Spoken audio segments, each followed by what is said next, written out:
Liberando su potencial.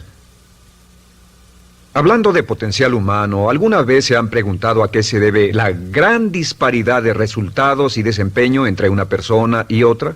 Una persona que percibe $250,000 anuales no es 10 veces más astuta ni mejor que una persona que percibe $25,000 anuales. ¿Por qué la diferencia de 10 veces sus ingresos? Y si tomamos a una persona que percibe $2,5 millones al año, ¿será esa persona 100 veces mejor, más astuta que la persona que gana $250,000?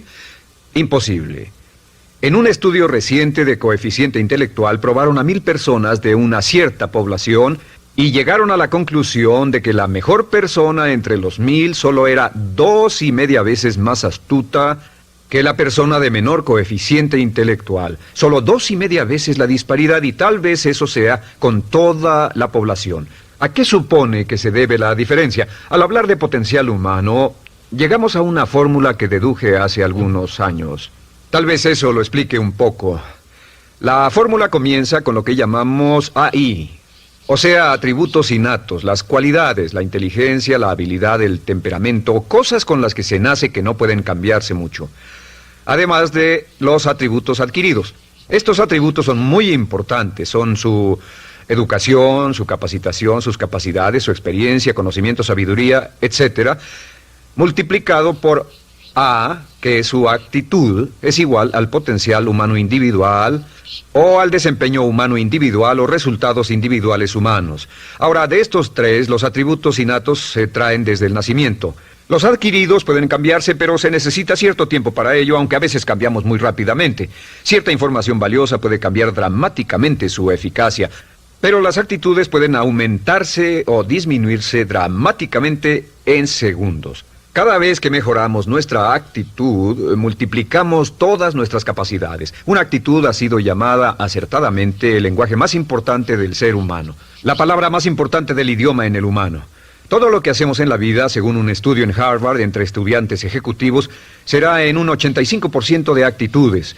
Un 85% de su éxito estará determinado por su actitud. Eso significa que está determinado por cuán positivo o cuánta actitud mental positiva se tenga.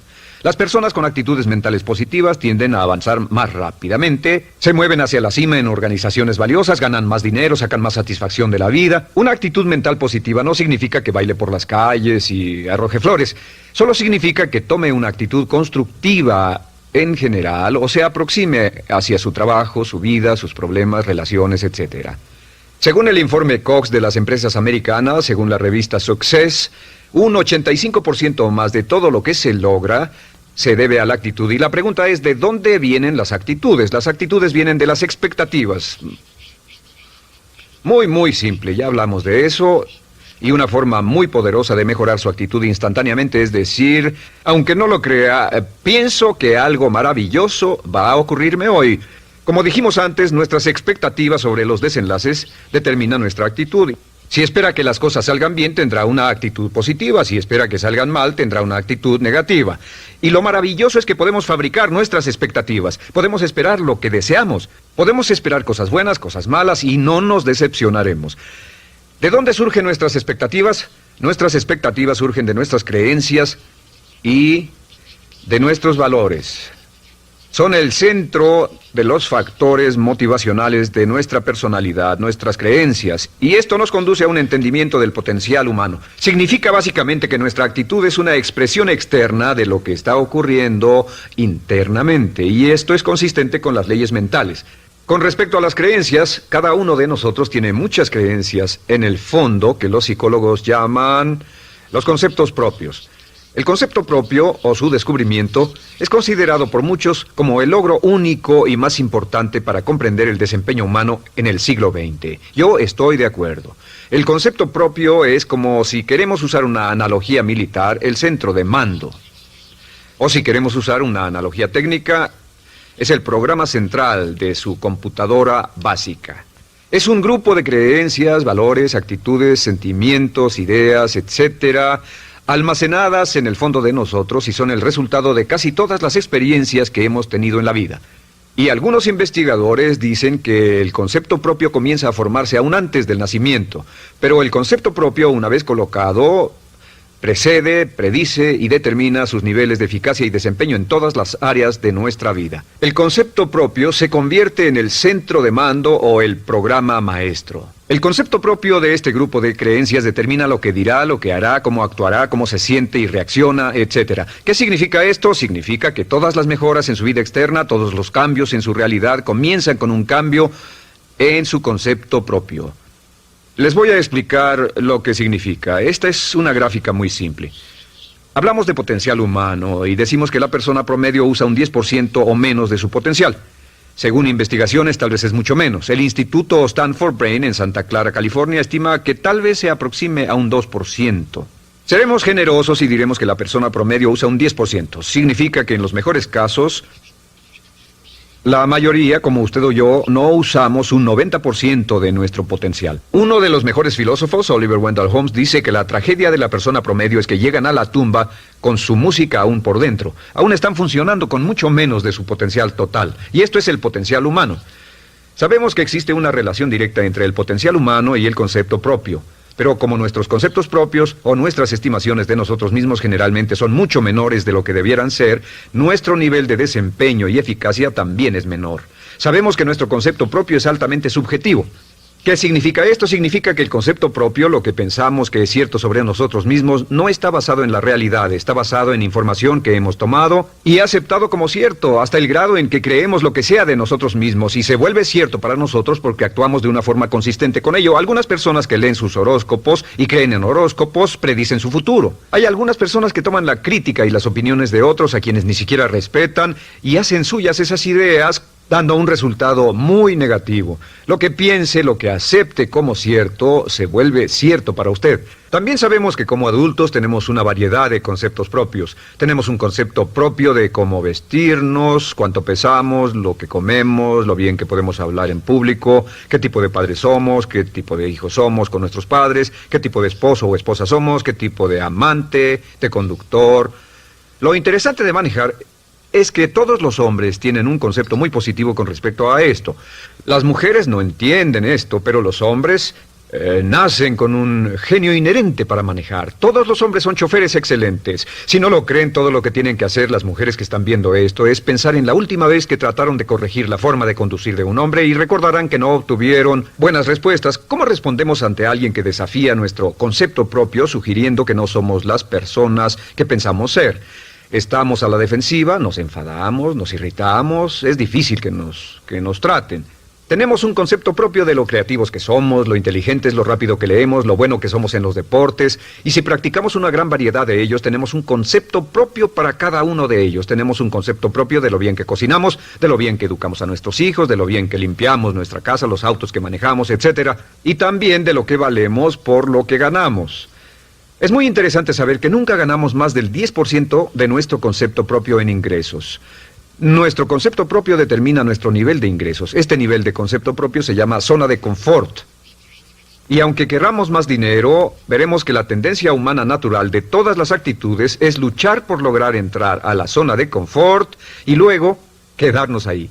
Si ganamos un 10% por encima de nuestro concepto propio de ingresos, tendremos una necesidad imperante de deshacernos de ese dinero. Lo donaremos, lo gastaremos en forma extravagante y hasta lo perderemos si recibimos demasiado. Las personas que ganan la lotería siempre están quebradas a los 2 o 3 años. Queman el dinero porque ese dinero está más allá de su concepto propio. Si gana 10% o menos de su nivel de concepto propio, se descubrirá luchando, trabajará más duro, más tiempo, pensará en forma más creativa, buscará diferentes formas para aumentar sus ingresos o sus segundos ingresos.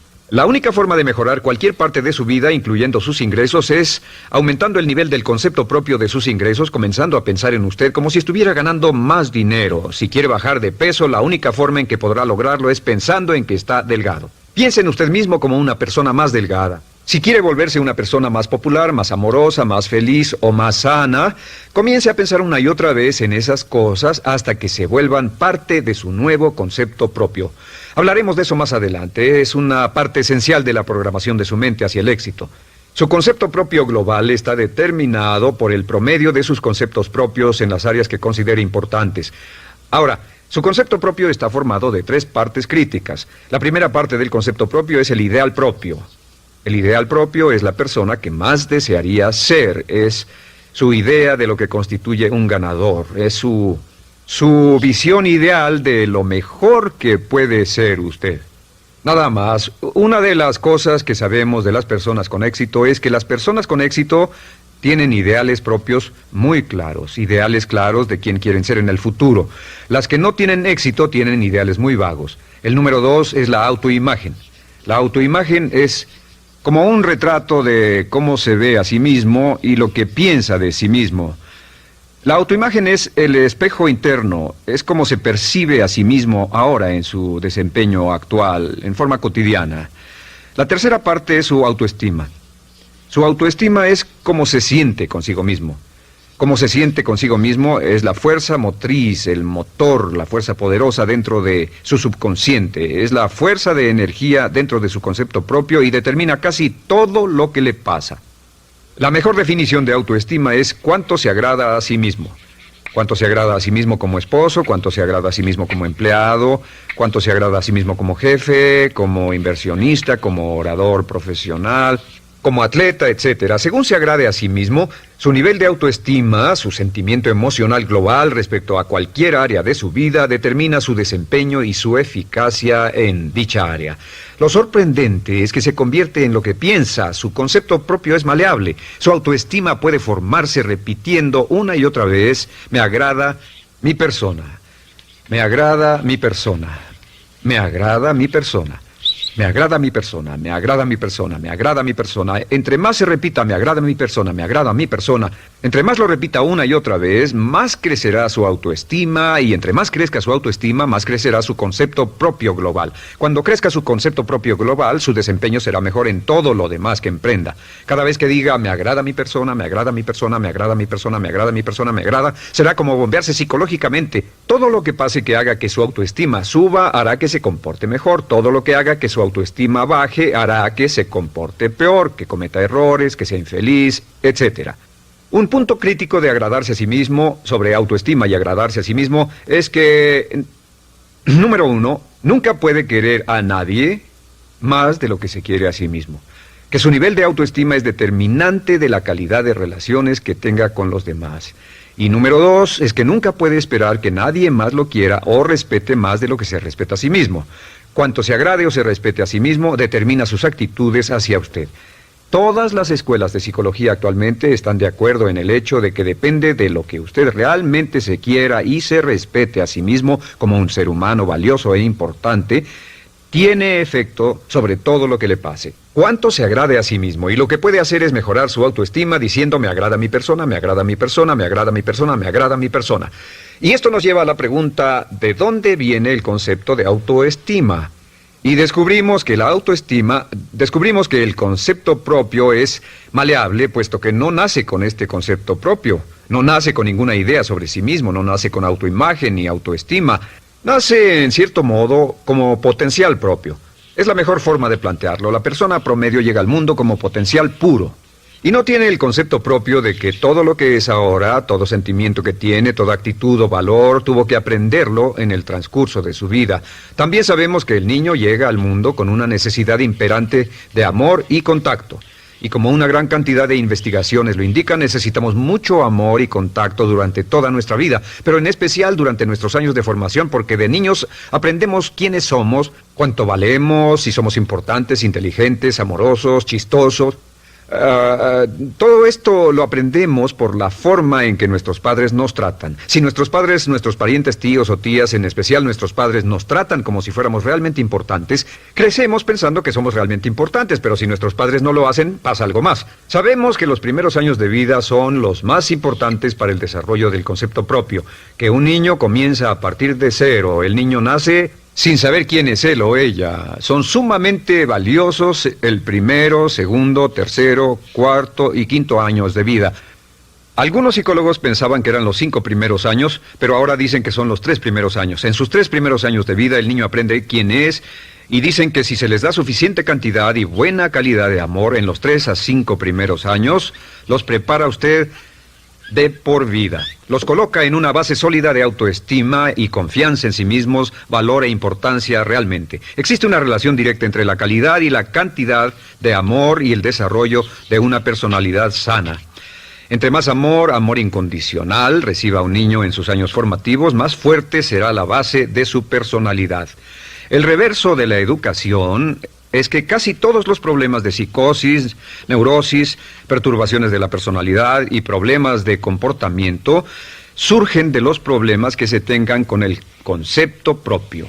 Ahora observemos a los adultos. Aquí está nuestra personalidad adulta. Si nos observamos, podemos llegar a reparar nuestras bases, por así decirlo, repitiéndonos una y otra vez: me agrada mi persona, me agrada mi persona, me agrada mi persona, y llevamos ese concreto reparador hacia la base de nuestra personalidad. Los niños necesitan el amor como las rosas necesitan la lluvia. Los niños que carecen de amor a menudo mueren por escasez de amor.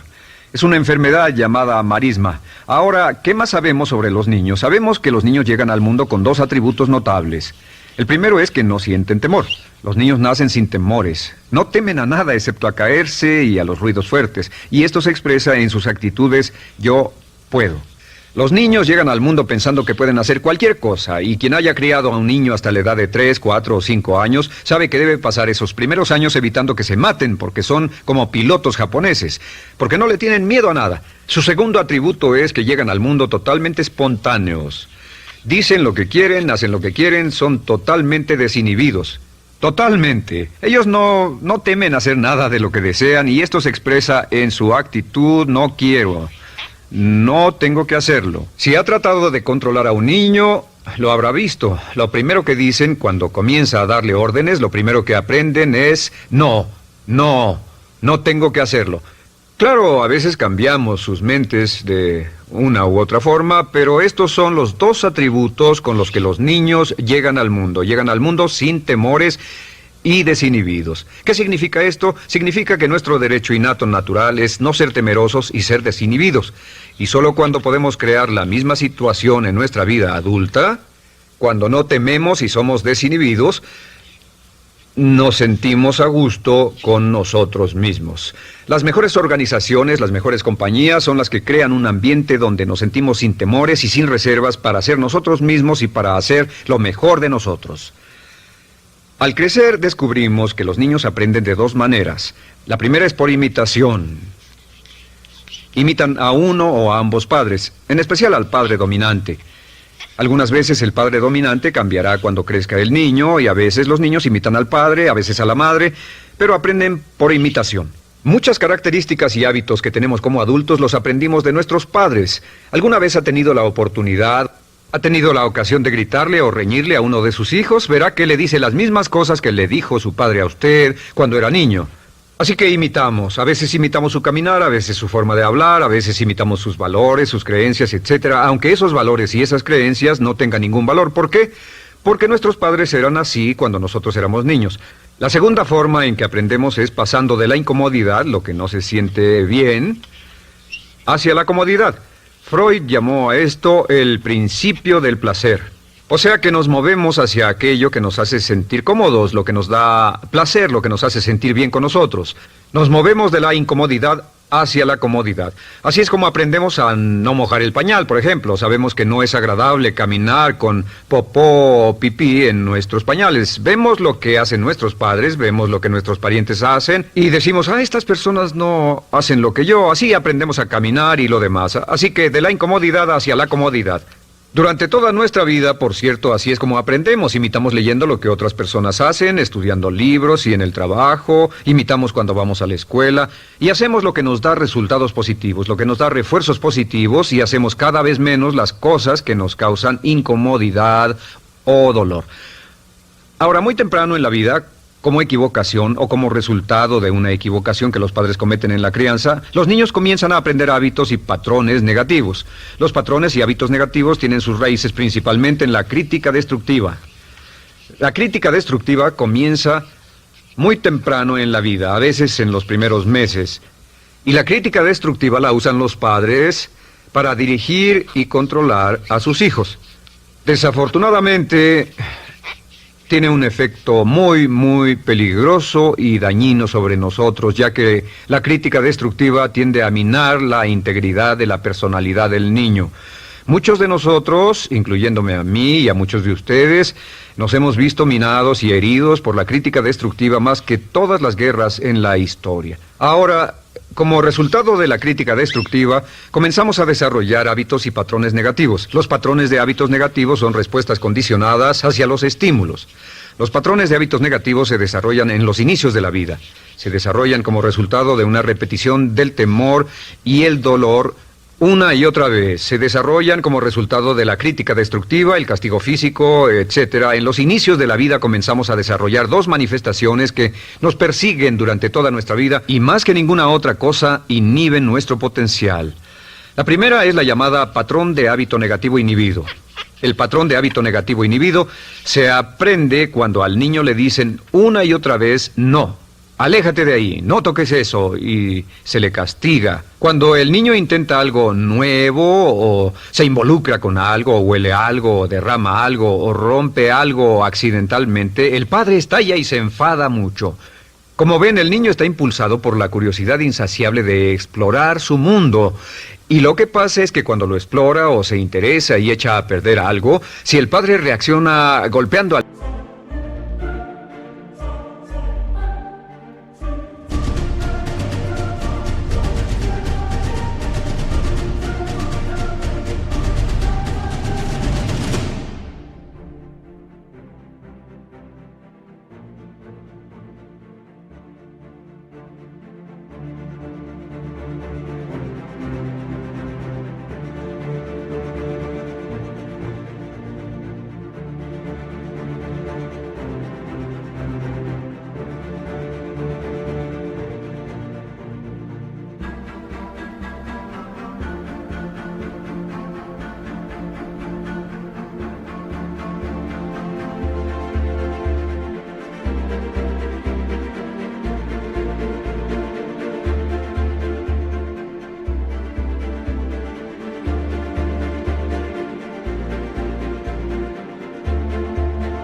El niño comienza a pensar cada vez que intento algo nuevo, cada vez que intento algo diferente, cada vez que voy más allá de mis límites, cada vez que me salgo de mi zona de comodidad, cada vez que no juego sanamente, me golpean, me castigan, me lastiman, me envían a mi alcoba y me siento mal. Y muy pronto el niño desarrolla el sentimiento de no puedo, no puedo, no puedo. Cada vez que trato algo diferente, me castigan. No puedo, no puedo, no puedo. Es como la respuesta de Pavlov. Pavlov sonaba la campana y le daba de comer a un perro, y el perro salivaba y Pavlov alimentaba al perro. Mientras sonaba la campana, el perro salivaba y siguió haciendo eso, y después Pavlov solo sonaba la campana y el perro salivaba. Lo que pasa en la vida adulta es que esto crea lo que llamamos temor al fracaso.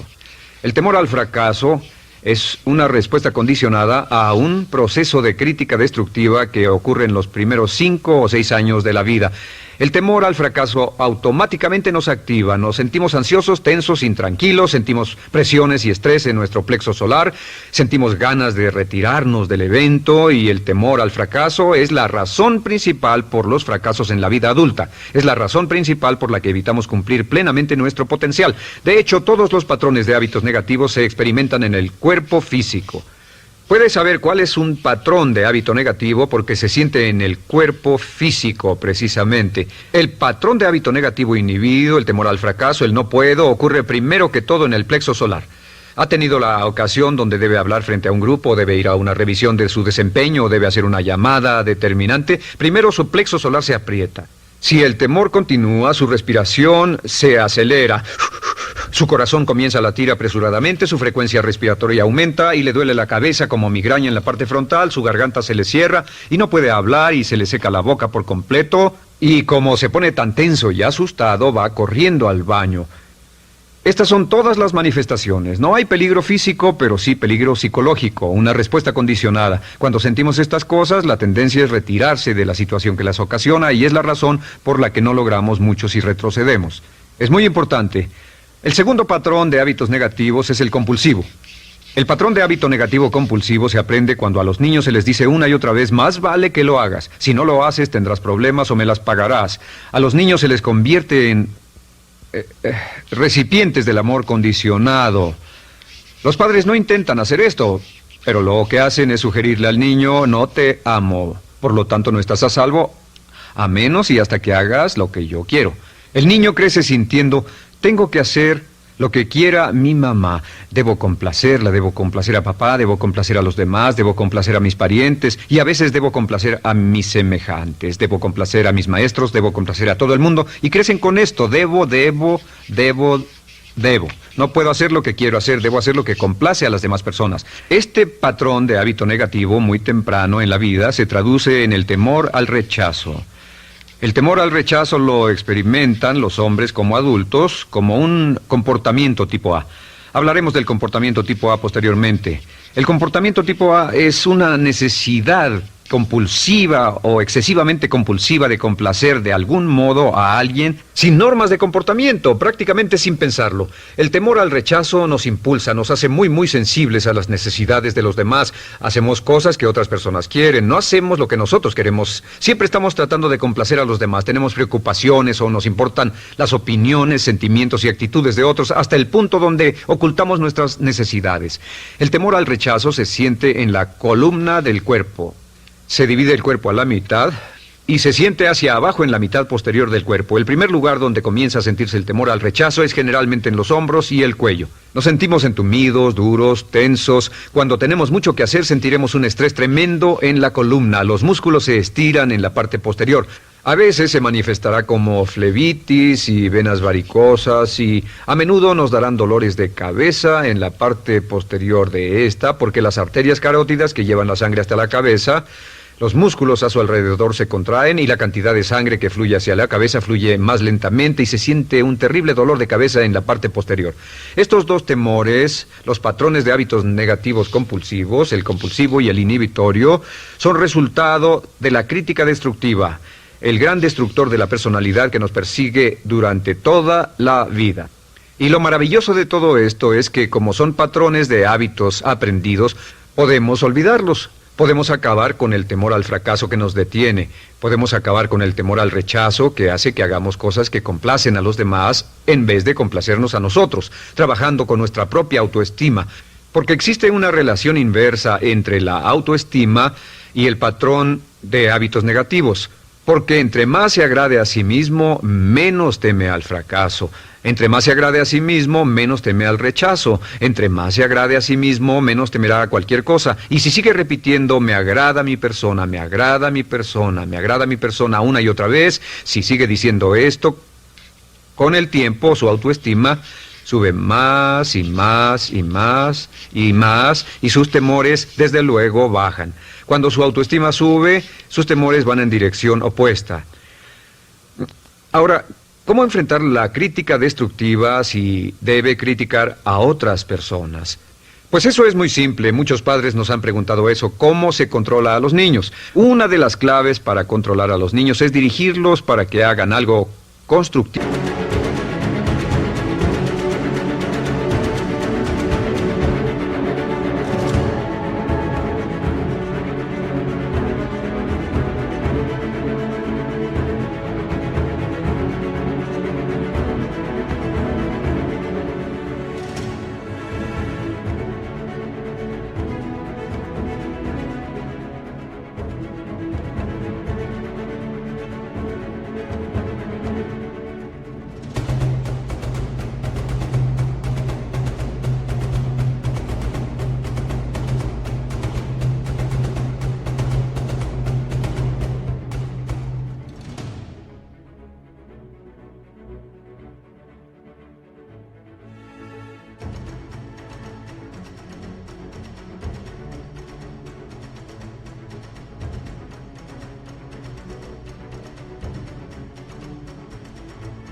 En lugar de hacer algo destructivo.